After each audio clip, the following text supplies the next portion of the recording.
What is going on, everybody? It's the Franz, and we're here for a Smackdown live review for January 22nd, 2019. We just got done watching another classic between Andrade and Rey Mysterio, which was interrupted at the end by Samoa Joe, and then Randy Orton made an appearance. But WWE got this right compared to last week, where we had Miz and Shane with the bar close the show. They were in the middle of the show like they should have been last week, and these two main evented the show, the go-home show to the Royal Rumble. And it's happy to say that we did not have the obligatory, which I hope is something that's going to be gone forever, was usually on the go-home shows for Raw and SmackDown, we would have every man, woman, and child, every man come in, and they would have a preview to the Royal Rumble where everyone just comes in and brawls while the show goes off the air. We didn't have it for the men or women last night, and we didn't have it for the men or women tonight. We had an excellent 2 out of 3 falls between Rey Mysterio and Andrade, which could have been another contender for Match of the Year, even though it didn't live up to what we saw last week, but it was still a damn good match and was rightful to end the show as it did. We also had Vince McMahon here to moderate between a face-to-face between Daniel Bryan and AJ Styles, which Daniel Bryan, again, just on a whole other level when it comes to his promoing, again, compared to AJ Styles and anyone else. The guy just goes out there, says what he wants to say, and doesn't give a damn what you think. It is definitely some of his best work, and definitely is what I want to see from a guy like Daniel Bryan. Tonight's show was definitely better than last week. I will give you that right now. This was a good show. I mean, the second half was a good show. We had Asuka and Becky Lynch open the show like they did last week. You had Samoa Joe versus Mustafa Ali, which was supposed to happen last week, but due to Samoa Joe attacking him, that match did not happen. You had Mandy Rose versus Naomi, who gives a damn. You had Miz versus Cesaro with a beatdown by the champions to the challengers, which is fine by me.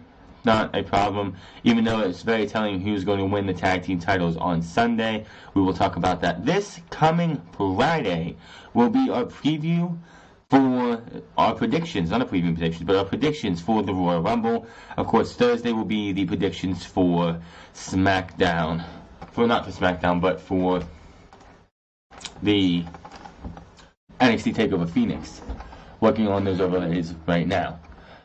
But we had, and pretty much after Daniel Bryan and AJ Styles face-to-face, we had Joe versus Mustafa Ali and Rey Mysterio versus Andrade. Nothing else after that.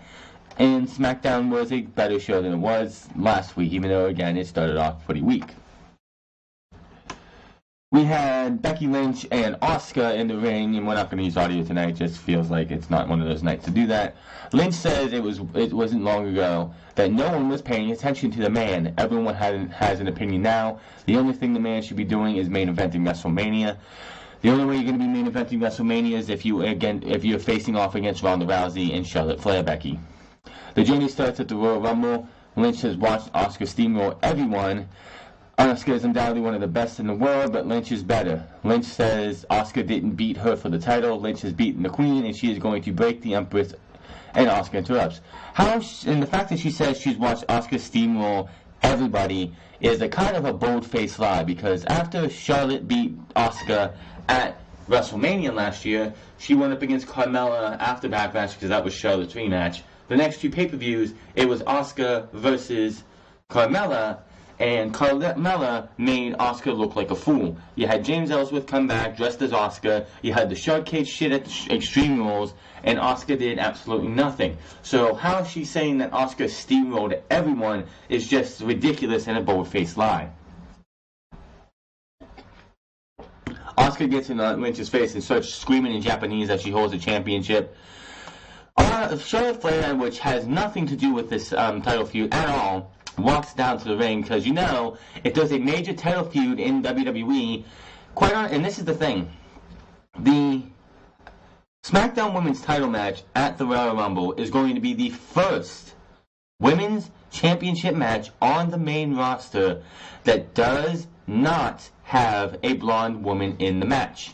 If you look back at everything that's happened since the Women's Championship was brought in 2016, every single title match has had one of the competitors be a blonde woman.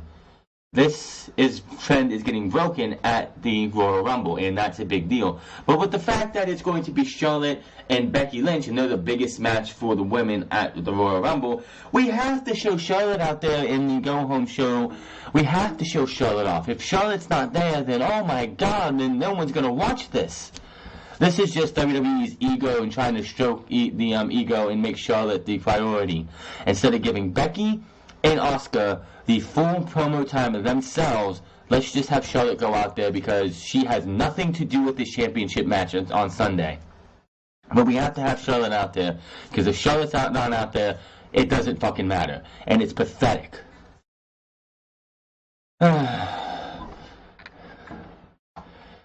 Flash says she is going to win the Women's Royal Rumble. Flash says she relishes her choices for who she will face. It's either going to be Banks or Rousey, and I beat Banks so many times I've lost count. I beat the hell out of Ronda Rousey with Ken because she had to mention the kendo stick.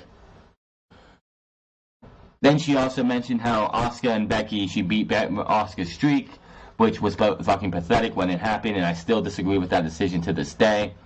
All of this leads to Asuka attacking Lynch from behind. Flair laughs as the referees and official try to pull Lynch in. Poorly pull Lynch and Asuka apart.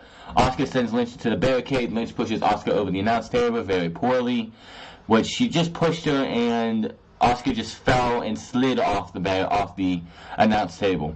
Lynch whips Asuka with her leather jacket. Lynch dives off the table onto Asuka.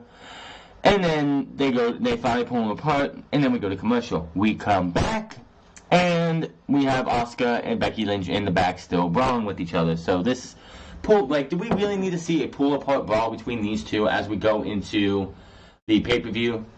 Is it every single big championship feud? This is the second biggest championship feud on the main roster, on the Smackdown side of the show, and it could be the biggest one if the Asuka had been champion and been built up a lot bigger on her way to becoming champion.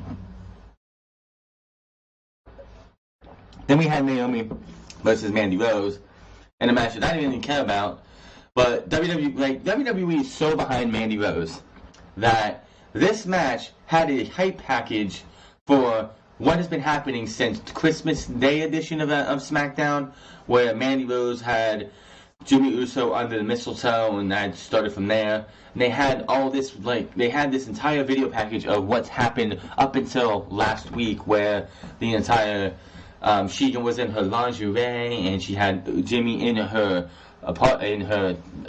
hotel room, and then Naomi came in and she kicked Mandy Rose's ass until Mandy Rose threw her over the seat or something, and that's where this match came out to. Mandy Rose wins because of Sonya Deville's help. Who really cares? Hopefully that is it. Miz vs. Cesaro, didn't really care about this one either. After the match, Shane tries to get help, tries to take on the bar himself. Him and The Miz get beat down by Sheamus and Cesaro and put through the tables the announce table as Miz was laid on top of it, and Shane McMahon was powerbombed through it. After that, they show to the back, we see Vince McMahon watching on the monitor, and just not having, you just see this, man, he doesn't seem like, the reaction of Vince McMahon in this entire portion right here was, it just seemed like he was I hope you know what you got yourself into, Shane, because Daddy's not going to help you, and Dad doesn't care, but it's Shane's a big boy, he can take care of himself. Then we moved on to Daniel Bryan and AJ Styles face-to-face with Vince McMahon as the moderator. Why in the bloody hell was this even a thing? I honestly would like to know why Vince McMahon was brought in as a moderator for this, because this was just absolutely, this was a waste of time. Absolutely 100% waste of time. Even though Daniel Bryan's portion of this on Vince McMahon was absolutely hilarious, and I hope they did have audio on this as I record this, but I highly doubt that because WWE is a day late and a dollar short, and I just want to get this review up as well as I can. It's just WWE likes to take forever on their editing. This was Vince McMahon just there for him to be taken by somebody and just eviscerated again, like last week when we had Finn Balor just calling out Vince McMahon. Daniel Bryan, again, as he has done since he became the new Daniel Bryan, he's been doing this whole heel work. And also, I gotta mention this, no NXT call-up was seen tonight. No Otis and Tucker, no Lacey Evans, no EC3, no Nikki Cross. What the hell? Did they go backtrack on what they were going to be doing? We had none of that. We had Lacey Evans. So is everyone going to be on Raw? Did Raw get 5 new superstars? Which, quite honestly, if you think about it, Raw needs all the help they can get when it comes to superstars because they are surely lacking in the mid-card to upper mid-card for both the men and the women. If you look at Smackdown, they are doing fine with the 2-hour slot and what they have. Monday Night Raw needs something. It needs somebody. So if they got every one of those superstar call-ups, I think would kind of be messed up. But it also wouldn't surprise me as Vince McMahon wants Monday Night Raw to be as stacked as can be.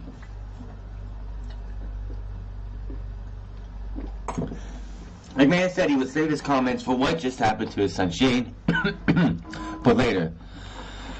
McMahon introduces both Daniel Bryan and AJ Styles, AJ Styles first, and then Daniel Bryan next.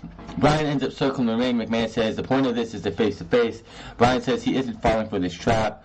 He calls Styles a psychopath, says a future with Styles as champion would be the worst. Bryan can't let AJ Styles take the WWE title from him. Styles uses his power of money for fame, and money and fame. Bryan uses his power for the greater good. Styles wants to know if the greater good is Bryan coming out here and talking like a jackass. Bryan says that people want Styles because he makes them laugh and WWE and jump up and out of their seats, but Styles doesn't make the WWE universe stink. Bryan isn't the people's champ. Bryan is the planet's champion. Styles called Bryan fickle for claiming to be the planet's champion, but Bryan took a plane to get here tonight. Styles says he can see in Bryan's eyes that Bryan is afraid. Bryan should be afraid. Bryan tries to speak some more, but Mann says he is tired of this and demands that Daniel Bryan get in the ring. And then he goes on a tangent towards Vince McMahon, and this was the best part of the promo. Bryan says, of course Mr. McMahon doesn't want to hear this because Vince McMahon and the baby boomer generation do nothing but take, and give nothing back. Bryan keeps ranting on that would make the guy standing in front of you, local liquor store, ranting about the aliens proud. McMahon tells Bryan to get in the ring now. Styles says Bryan doesn't have to get in the ring. Styles chases Bryan down and tosses him into the stairs. Styles tries to set up for the phenomenal forearm, but Bryan pulls McMahon in front of him as a shield. Styles puts on the brakes to avoid hitting Vince McMahon. Bryan drops Styles with the running knee, and that was the end of that. Quite honestly, if you can get a hold of that promo, it is absolutely one of the best things from SmackDown Live. It, of course, is not on the YouTube page as of right now, and who knows if they're actually going to put it on, because Daniel Bryan, just the way he delivers his promos, I couldn't, or nor anybody, any podcaster could do it justice how he sounds. And we had Samoa Joe versus Mustafa Ali. This match, of course, was supposed to happen last week, and it didn't. Samoa Joe actually let Mustafa Ali come into the ring to allow this match to happen. Joe punches Ali in the chest. Joe lands a few more strikes before tossing Ali to the outside. Huge chop by Joe. Joe tries to send Ali into the post, but Ali hops up to the apron. Ali moonsaults off the second rope onto Joe. Ali sends Joe back into the ring. Joe then levels Ali with a couple chops. Joe misses a splash in the corner. Joe pushes Ali off the top rope. Ali hits his face on the apron, After we get back from a commercial break, Joe pounds on Ali in the corner, running back elbow, falling into Guri by Joe. Ali kicks out on the 2. Then Mustafa Ali surprises Joe with the rolling X Factor, which is something awesome that is just really a sight to see. Joe rolls to the outside and then a suicide dive by Ali. Ali dives off the barricade to clothesline Joe. Ali lands multiple super kicks. Ali gets the near fall after a slingshot tornado DDT. Ali drags Joe to corner and sets up for the 054, but Ali pulls him off. When Joe pulls Ali off the top rope, stops on the Coquina clutch, and Ali has no choice but to tap out. And Samoa Joe is your winner. Not a bad match, decent match overall. Samoa Joe Ali, who came from 205 Live, beat Daniel Bryan in a tag team match towards the end of last year. Everyone was talking about how this guy could have been a challenger for Daniel Bryan at the Royal Rumble, and now he's just another guy. That's basically it. Mustafa Ali had his 15 minutes of fame for SmackDown Live, and now he's gone from being the guy who beat Daniel Bryan in a tag team match with the possibility of being the #1 contender for the WWE Championship to just being another guy. So his push, or that mini push that he had, is already over. So he's just another guy out there. The final match of the night, Andrade versus Rey Mysterio, 2 out of 3 falls. This one, I could never do justice, just like last week and the week before that with these two. These two, I'm hoping this is going to be the last time we see these two wrestle on SmackDown until we get to WrestleMania. Because these two should be, Rey Mysterio needs to win the United States title from Rusev at Fastlane or the Elimination Chamber. And then Andrade needs to become the #1 contender going into WrestleMania. And then we get these two in a 25-30 minute match classic at WrestleMania. And what we saw last week and this week, they blow out of the water.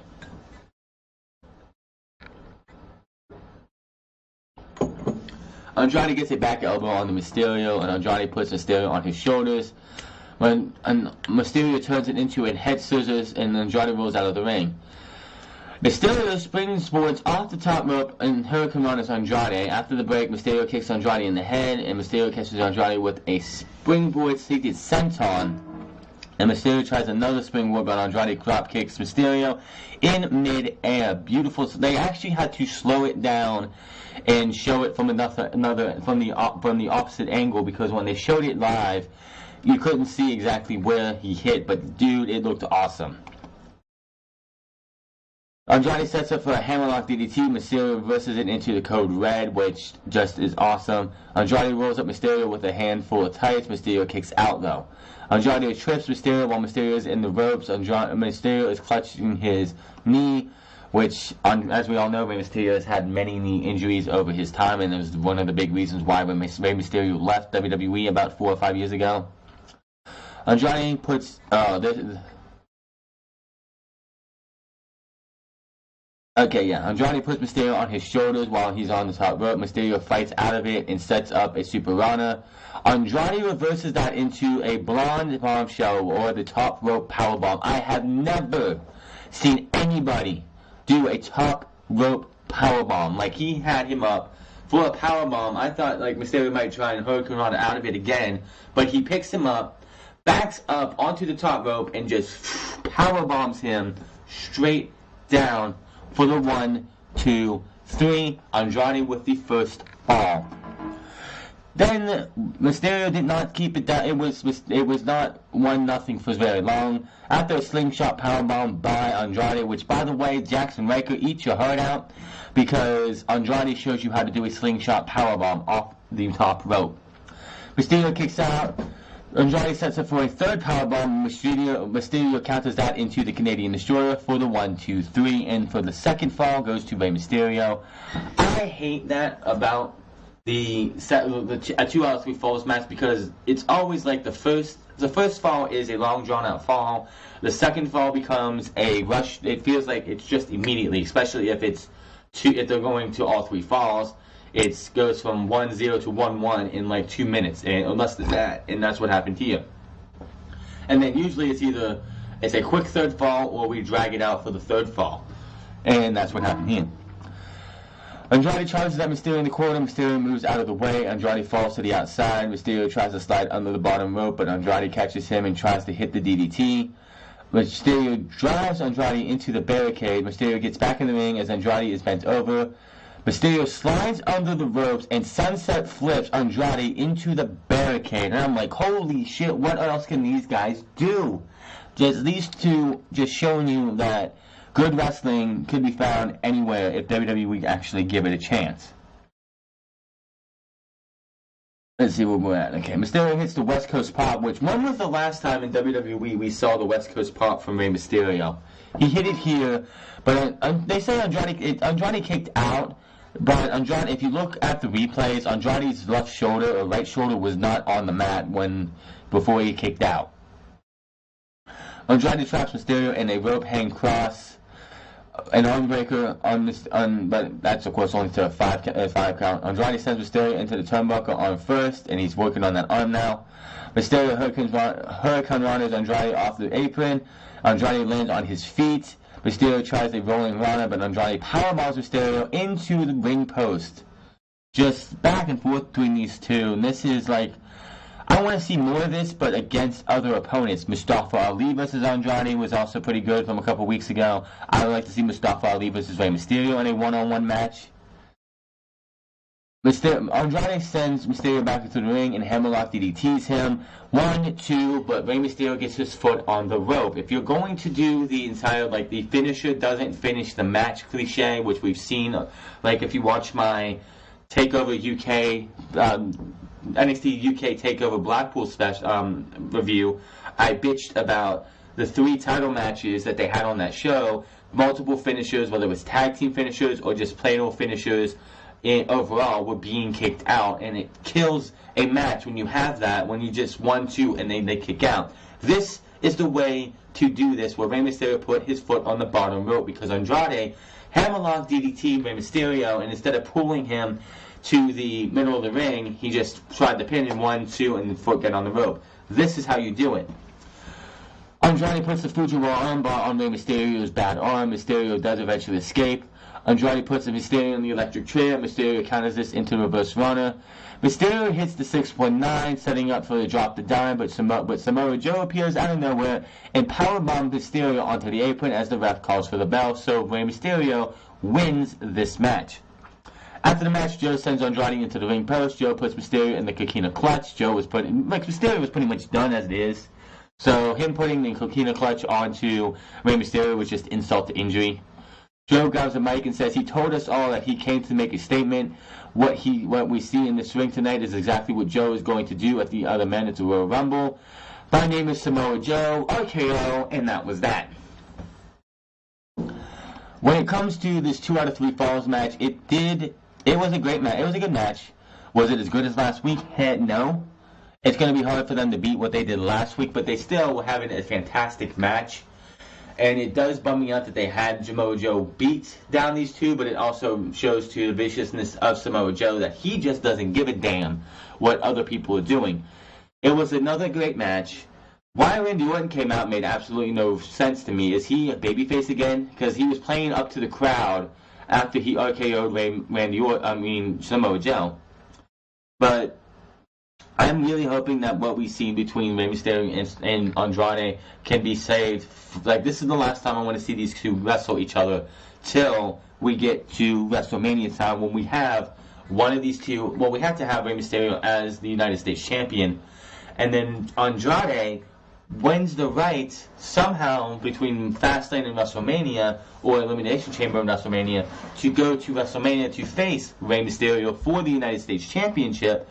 And we get Rey Mysterio versus Andrade for the United States Championship. That match right there would do more for the United States Championship than any other match has done in a long time, or any other person or two guys have done since John Cena held the title and was doing his open challenges a couple years ago. SmackDown Live, better than what they did last week. The second half of the show, after The Miz versus Cesaro and the post beatdown, everything else of the show was good. Everything. So this was a good show. After pretty much the first was an hour was flat-ish. I mean, having Mandy Rose versus Naomi, I don't think anyone really cared about. I think the fact that they're trying to bring sexy back into WWE in a light tone version just isn't going to work. You have Scarlett Bordeaux on Impact Wrestling, where that is her character. That is who she is. She wants to show her body off to everybody. She wants to be shown, like, to be like a stripper or whatever on TV. But then you have Mandy Rose, who is supposed to be taken seriously as a actual legit wrestler, and you're having her come out here and pretty much try and do a Scarlett Bordeaux for WWE when it just isn't going to work. it's time for WWE to drop that shit. I'm glad they didn't do anything like that last night, but it is going to be interesting to see why Otis, Dozovic, Tucker Knight, Lacey Evans, Nikki Cross and EC3 were not seen at all on SmackDown. Are they all on Monday Night Raw? So when we get to WrestleMania, is all the call-ups going to be on SmackDown? I don't know. I'll have information hopefully on that on Unscripted this week. But that is going to be SmackDown Live for you. It was a better show, and Andrade and Rey Mysterio again show you that good wrestling is all we need, really.